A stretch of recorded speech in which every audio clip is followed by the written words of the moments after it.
धन्यवाद करता हूं कि आज आपने पशुपालन, जिसमें प्रमुख रूप से हमारे राजस्थान में गोपालन रहता है, और उसी के साथ साथ में आयुर्वेद विभाग, देवस्थान विभाग, इन सभी विषयों पर हमें चर्चा करने का अवसर दिया है और मुझे भी बोलने का अवसर दिया है। मैं सबसे पहले तो गौ माता को प्रणाम करता हूं, उनको नमन करता हूं। और मुझे अच्छा लगा कि सदन के अंदर बहुत से पक्ष विपक्ष के साथ माननीय विधायकों ने गौ माता के प्रति अपनी श्रद्धा और गौ माता के प्रति अपनी सेवा की भावनाओं को यहाँ पर रखा। मैं कहना चाहता हूँ कि हमारे राजस्थान में बहुत ही बड़ी संख्या में गौशालाएं हैं, और मुझे अच्छा लगा कि सभी माननीय विधायकों ने जो गौपालक हैं हमारे राजस्थान में, और जो एक बड़ी संख्या के रूप में गौपालन करते हैं, जिसमें विशेष रूप से हमारा देवासी रवारी समाज है, जो हजारों हजार की संख्या में गौपालन करता है, उनको भी राज्य सरकार की ओर से सहायता प्रदान मिलनी चाहिए। इसका समर्थन सभी माननीय विधायकों ने किया है और माननीय मंत्री जी ने इस बात का संज्ञान भी लिया होगा, और मुझे विश्वास है कि हमारी ये सरकार, माननीय भजनलाल जी की सरकार, आने वाले समय पर इसके लिए ज़रूर कोई ना कोई व्यवस्था करेगी। मैं इस सदन के अंदर ये भी कहना चाहता हूँ कि गौशालाओं को जो अनुदान मिलता है वो गौशालाओं के संचालन के लिए पर्याप्त नहीं है। मैं सदन के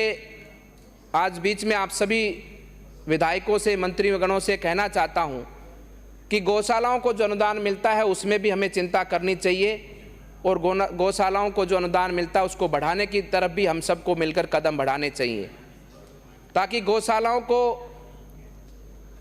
गौओं के लिए चारे की समस्या का सामना जो करना पड़ता है, उनको हाथ फैलाने पड़ते हैं,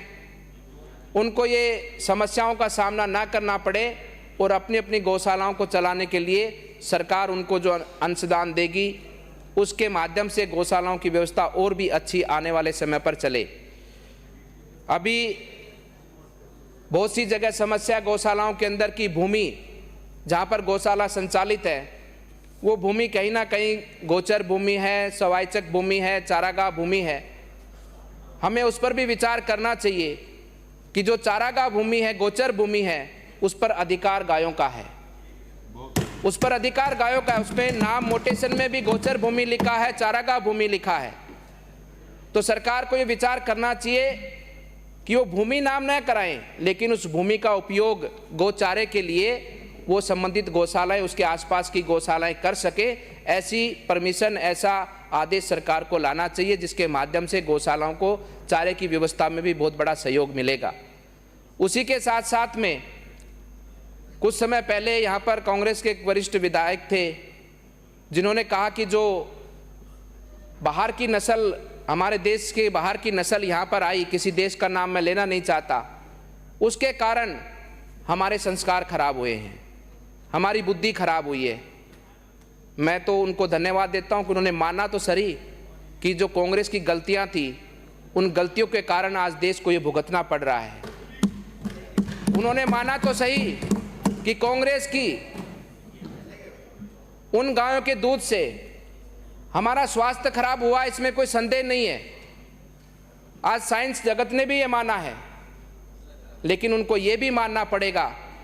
कि आज जो संस्कारों का अभाव हमारे को गांव गली के अंदर देखने को मिलता है,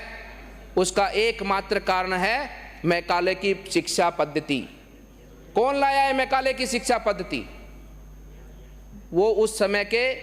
देश के प्रथम प्रधानमंत्री, जिन्होंने सत्ता के लालच के लिए देश के टुकड़े किए, उन लोगों ने मैकाले की शिक्षा की पद्धति को अपनाया, और जिसके कारण आज देश में इस प्रकार की व्यवस्था हम सबको देखने को मिलती है। आज देश के अंदर वर्तमान समय में मोदी जी सरकार ने, माननीय प्रधानमंत्री जी ने नई शिक्षा नीति लाकर देश के इतिहास को, देश के उन वीरों को, छत्रपति शिवाजी, महाराणा प्रताप, उन सभी वीरों को सम्मान देने का काम किया है। और वो मैकाले की शिक्षा नीति, जिसके अंदर हमारे बच्चों को पढ़ाया जाता है कि बाबर ने आकर देश में क्या किया, मोहम्मद गौरी ने आकर देश में क्या किया, और आने वाले समय पर हमारे बच्चों को पढ़ाया जाएगा कि झांसी की रानी ने देश में क्या किया है, और हमारे देश के अंदर छत्रपति शिवाजी ने क्या किया, महाराणा प्रताप ने क्या किया है, उनकी वीर गाथाओं को हमारे बच्चों को पढ़ाया जाएगा। तभी देश में आकर आने वाले समय पर सुधार आएगा। मैं यह भी कहना चाहता हूं कि आज आयुर्वेद विभाग पर भी बहुत बड़ी चर्चा हम सबको सदन में करने का अवसर मिला है। अभी कोरोना के समय पर हमने देखा कि किस प्रकार से पूरा दुनिया आज आयुर्वेद की तरफ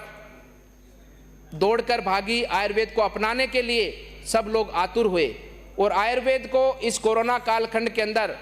बहुत बड़ा अवसर मिला अपनी सेवाओं को, अपने स्वास्थ्य चिकित्सा संबंधित सभी योजनाओं को, सभी कार्यक्रमों को आगे बढ़ाने का। लेकिन आज राजस्थान में जितने भी हमारे ग्रामीण क्षेत्र के अंदर औषधालय हैं, मैं सरकार का ध्यान और माननीय मंत्री जी का ध्यान उस तरफ आकर्षित करना चाहता हूं कि वहां पर आज औषधालयों के अंदर औषधि नहीं है। आज जो औषधालयों के अंदर हमारे जो डॉक्टर हैं, वैद्य हैं, वो एलोपैथी दवाई नहीं लिख सकते, उनके पास कोई औषधि नहीं है। तो हम सबको विचार करना चाहिए कि भरपूर मात्रा के रूप में उनको औषधियाँ प्रदान सरकार की ओर से की जाए, जिसके माध्यम से लोगों को बेहतर स्वास्थ्य व्यवस्थाएं दी जा सके। क्योंकि औषधि के माध्यम से जो आयुर्वेदिक पद्धति है उसमें व्यक्ति को, मनुष्य को एक निरोगी काया मिलती है, उसमें मनुष्य का जीवन और भी सुरक्षित होता है। एलोपैथी में जाने के बाद में तो मनुष्य का जीवन इस चक्रजाल में फंस जाता है कि उससे कभी दवाइयाँ छूटती ही नहीं है। तो इस ओर भी हमारा ध्यान होना चाहिए। अभी मेरा विषय जिस प्रकार से हम सब ने रखा, देवस्थान विभाग, ये बहुत महत्वपूर्ण विभाग है। राजस्थान के अंदर लगभग 50,000 से अधिक मंदिर देवालय जो देवस्थान विभाग के अंतर्गत आते हैं, उनमें से 390 मंदिर हमारे ऐसे हैं जिनका प्रत्यक्ष रूप से संचालन देवस्थान विभाग करता है। मेरा देवस्थान विभाग से कहना है कि देवस्थान विभाग के जो अंतर्गत प्रत्यक्ष रूप से मंदिर आते हैं उनमें पुजारियों को वेतनमान भी दिया जाता है, लेकिन जैसे पहले पूर्व विधायकों ने कहा कि उनका वेतनमान बढ़ाया जाए, निश्चित रूप से मैं उसका समर्थन करता हूं, उनका वेतनमान भी बढ़ाया जाए। उसी के साथ साथ माननीय सभापति जी, अभी 5 मिनट और, अभी प्रमुख मेरी बातें नहीं है, अधिक बोलिए सर। नहीं सर, मेरा तो समय वो ले गए ना। तो मैंने कहा 1 मिनट, मैंने कहा कि उनको वेतनमान के साथ साथ जो व्यवस्था है उसमें भी हमें विचार करने की आवश्यकता है, क्योंकि हमारे जो पौराणिक मंदिर हैं वो आज बहुत जीर्ण शीर्ण व्यवस्था में हैं। उनके जीर्णोद्धार के लिए सरकार को विचार करना चाहिए और उनकी एक समिति वहां पर उस लेवल पर बनानी चाहिए ताकि वो समिति की देखरेख में उन मंदिरों का और भी विकास हो सके। अभी बजट के अंदर हमारी सरकार ने, माननीय भजनलाल जी की सरकार ने 23 मंदिरों को इस सरकार ने आने वाले समय पर डेवलपमेंट करने का बजट दिया है। उसके माध्यम से भी हमारे क्षेत्र के अंदर बहुत बड़ा आने वाले समय पर हमारे जिस प्रकार से काशी के अंदर है, जिस प्रकार से अयोध्या के अंदर है, जिस प्रकार से केदारनाथ के अंदर है, जिस प्रकार से महाकाल का है, ऐसे कॉरिडोरों का निर्माण भी आने वाले समय पर हमारे राजस्थान प्रदेश में होगा। माननीय सभापति जी अभी विषय बाकी है थोड़ा सा, तो मैं कहना चाहता हूँ कि इस प्रकार से हमारे अलवर के अंदर भी भरथरी बाबा का मंदिर है और साथ साथ के अंदर मोहन राम बाबा का भी मंदिर है। माननीय अध्यक्ष जी, माननीय सभापति जी 1 मिनट और, माननीय सभापति जी 1 मिनट और उसके भी परिक्रमा मार्ग का विस्तार करना चाहिए जो हमारे बहुत बड़ी संख्या में। इनकी गहराइयों से धन्यवाद। माननीय सभापति महोदय, ग्रामीण क्षेत्र की अर्थव्यवस्था